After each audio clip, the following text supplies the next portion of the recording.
In a forest once stripped bare, a tiny seed named Sprout dreamed of a lush canopy. With the help of the wind, Sprout found a cozy nook in the soil.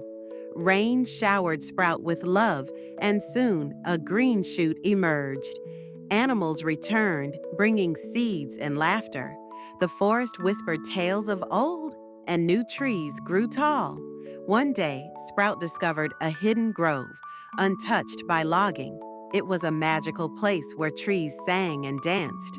Sprout realized that even after loss, nature finds a way to heal and thrive. Like, comment, and subscribe for more stories like this.